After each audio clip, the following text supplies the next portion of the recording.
உங்களை 10 மணிக்கு வாங்கண்ணே, கரெக்டா 9:50க்குலாம் வந்துட்டீங்க. இந்த பஞ்சுவாலிட்டி தான் சார் உங்ககிட்ட பிடிச்சது. சின்ன வயசுல இருந்து வந்த பிராக்டிஸ். சார் நான் கூட கரெக்ட் டயத்துக்கு வந்துட்டேன். பின்ன நீங்க அவரோட நிழலாச்சே, எப்படி மிஸ் ஆகும்? சார் சமயத்துல நிழல் முன்னாடியும் வரும். கரெக்ட்.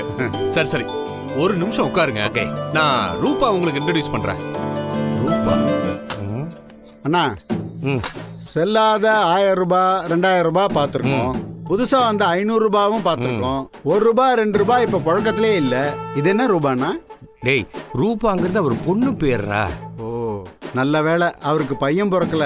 பிறந்திருந்தா காயின் அப்படின்னு வச்சிருப்பாரு. ஏய், அவருக்கு தமிழ் பற்று ஜாஸ்தி, காசுன்னு வச்சிருப்பார்.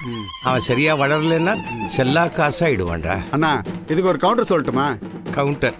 நான் நினைக்கிறேன் இந்த வேலையில நான் மட்டும்தான் ஜாயின் பண்ண போறேன்னு. அண்ணா, கவுண்டர் எல்லாம் ஒன்றும் வரலண்ணா. வரும்? வராது, இனிமே வரவே வராது.